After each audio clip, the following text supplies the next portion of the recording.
did all their point of sale, magazine, newspaper ads. I wrote copy. I did the layouts. I did the finished art, and I was successful. I was happy, but I had the bug. I like to do comedy, and then it grew. I started working little dates just for fun on the weekends, and then I did all the local civic things, the governor's birthday ball, the police chief's banquet, stuff like that.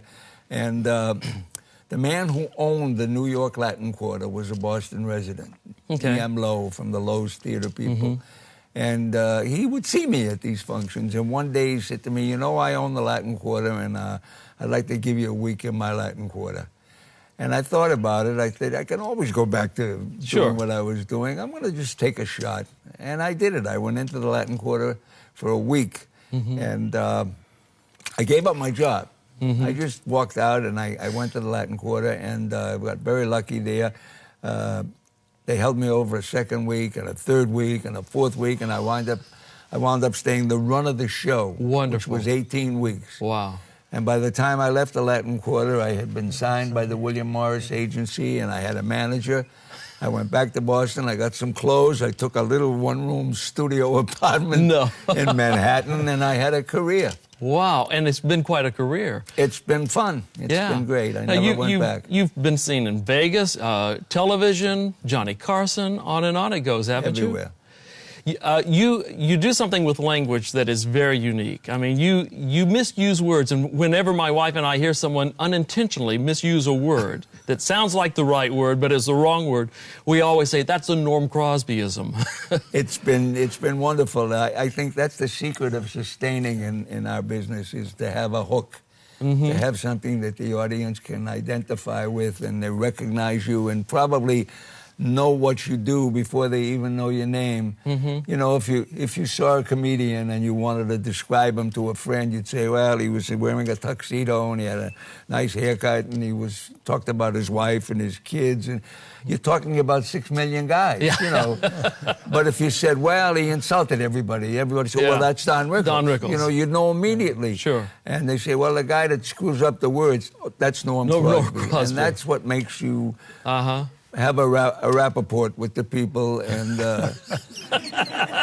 rapport. That's good. You can condone yourself. I think that's important, to have that lateral discussion. But it worked. It did work. How did you fall into that? Did you know someone who talked that way? I did. I really did. I think everyone has a friend or knows somebody in the family that talks that way. Yes. And I started to listen to... I worked at a little club in Springfield, Massachusetts, and the guy that owned the club was a friend of mine. And he was single, and he liked all the girl dancers and the singers, whoever came up to work. And he said to me one day, Springfield was like 90 miles out of Boston. Right. And some of the acts would stay over, and some of the acts would commute. And there was a little girl dancer on the show that was cute, and he said to me, Norm, he said, find out if she's staying over or if she communicates. And I knew he didn't mean that. And it just started my thinking. I said, wow, that would be a great way to do. And I started doing it. I would say singers project from their diagrams, and President Johnson declared war on puberty. And that made sense. Julius Caesar got stabbed in the ventricle with a rusty shiv, and he got rigor motion of his ducts, and he collapsed on the steps of the Acropolis, and they wrote down that he died from collapse. I mean, that was my thing. And, yes, that is. And I just stayed with it. And then, of course, Johnny Carson, Ed Sullivan, they enlarged upon it. I would do the first time I did the Tonight Show, Carson stood up. He said, "What a thrill to see somebody do something unique and different with comedy." And Sullivan's reaction was the same way. But of course, with Sullivan, you never knew. You didn't know if he liked you or he hated you. It never changed. Same expression. But we became good friends. Is that right? It's been a great ride. Who have you enjoyed working with in the business? Everybody. Everybody. I met Robert. My first job that the William Morris office gave me was the Labor Day weekend up at the Concord Hotel in the Catskills. Is that right? And that was the big weekend, if you know. Then I met Bob 2 minutes before the show, and I introduced myself. He had just finished Camelot, big show that he came from. And I said to him, Mr. Goulet, I'm the comedian. How much time should I do? Which is the normal question. Yeah. You act the star. And he said, I don't know. How much time should I do? I never did this before.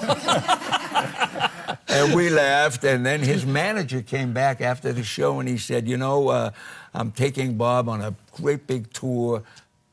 You know, would you be interested? And that's how it started. I stayed 3 years with Goulet from that one show. From at that the one Concord. And he was always very nice to me. There's an occupational hazard of being with a big star because your billing is minute and you do your show and you're off. The focus is on the star. Yeah. But they were so nice to me. They never let that happen. It was always Robert Goulet, special guest star Norm Crosby, or Robert Goulet show featuring Norm Crosby. Right. And I was able to grow. So by the time I finished working with Bob, I had a name, and I could go back and work those places myself. It was marvelous. Well, I want to thank you. And we're going to come back to that. We want more stories, and we'll be right back. In the future. In the future. There's more to come. Stay with us.